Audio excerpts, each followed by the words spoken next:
নমস্কার বন্ধুরা, hour Holmes কিচেনে তোমাদের সবাইকে স্বাগত।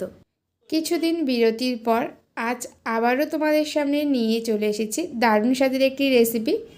আজ আমি তোমাদের সাথে শেয়ার করব পাটিসাপটা রেসিপি। যারা নতুন তারাও কিন্তু এই পদ্ধতিতে একবার বানালে আশা করি প্রত্যেকটাই ঠিকঠাক বানাতে পারবে।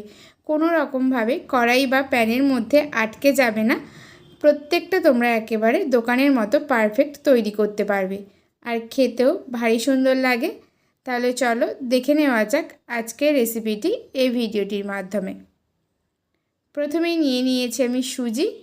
এখানে আমি 170 থেকে 80 গ্রাম মতো সুজি নিয়েছি। একটা মিক্সিং জারের মধ্যে আমি নিয়ে নিলাম সুজিটা আমি একটু গুঁড়ো করে নেব। পুরো একেবারে গুঁড়ো করে ময়দার মতো করব না, তবে একটু আমি গুঁড়ো করে নিচ্ছি। সুজি খুব ভালোভাবে গুঁড়ো করা হয়ে গেছে।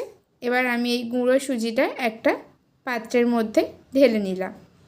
সুজির পরিমাণ তোমরা তোমাদের পছন্দ মতো কম বেশি করে নিতে পারো।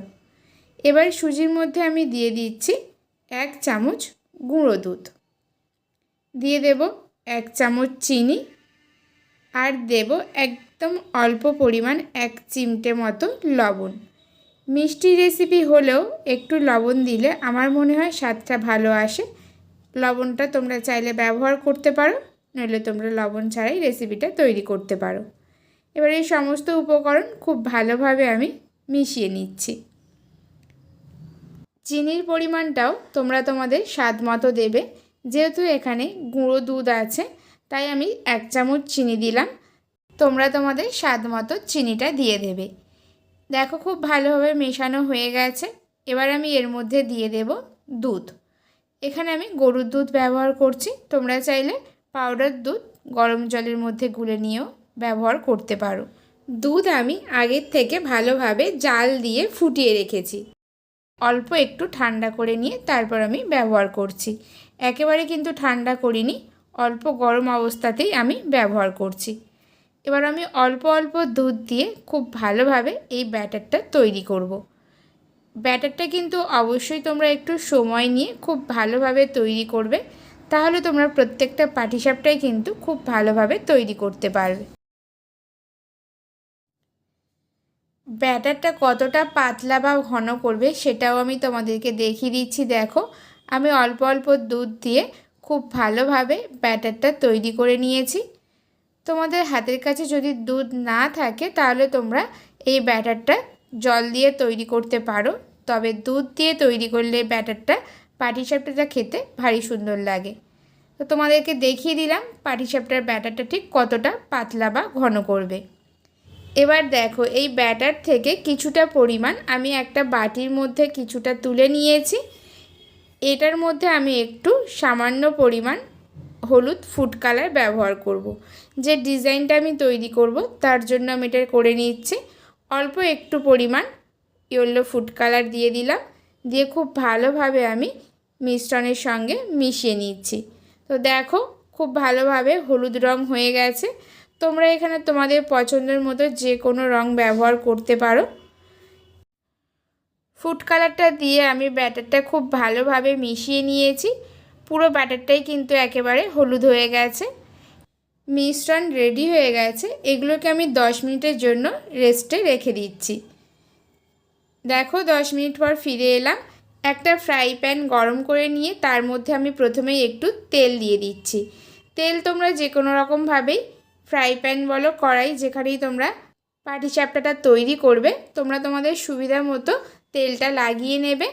এবার আমি একটা সুতির ভিজে কাপড় দিয়ে একটু আমি তেলটাকে মুছে নিলাম।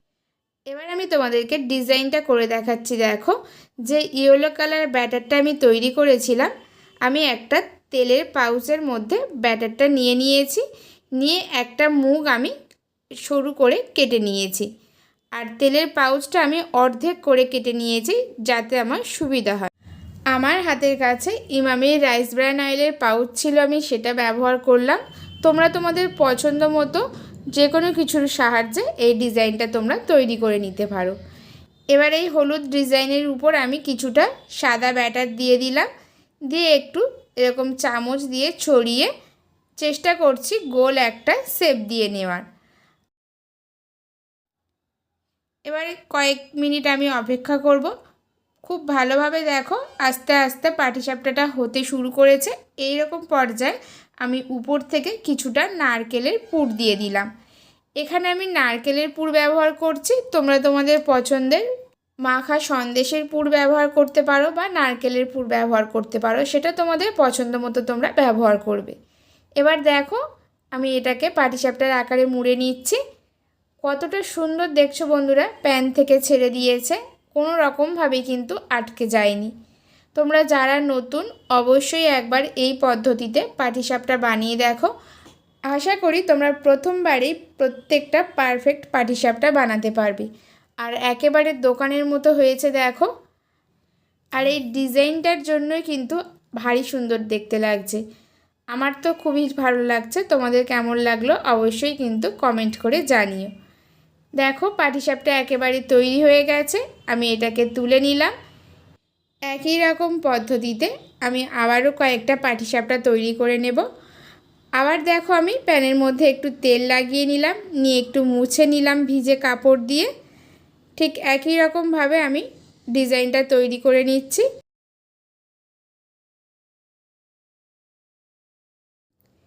বন্ধুরা এই শীতের সিজনে হোক বা আগে তোমরা প্রত্যেকেই অনেকবার পাটিসাপটা খেয়েছো, তো এই রকমভাবে একবার ডিজাইন পাটিসাপটা তোমরা বানিয়ে খেয়ে দেখো। আশা করি তোমাদের প্রত্যেকের খেতে ভারী সুন্দর লাগবে। আর যে কোনো খাবার জিনিস দেখতে ভালো হলে সেটা খাওয়ার প্রতি কিন্তু আমাদের আগ্রহ আরও বেড়ে যায়। এই রকম ডিজাইন পাটিসাপটা হলে তো আর কোনো কথাই নেই। দেখো একই রকমভাবে আমি আবারও নারকেলের পুর দিয়ে দিলাম।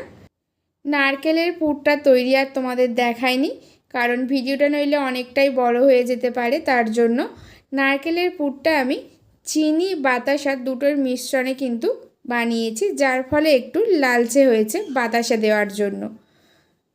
খুব ভালোভাবে দেখো এটাও তৈরি হয়ে গেল, কোনো রকমভাবেই কিন্তু প্যানে আটকে গেল না।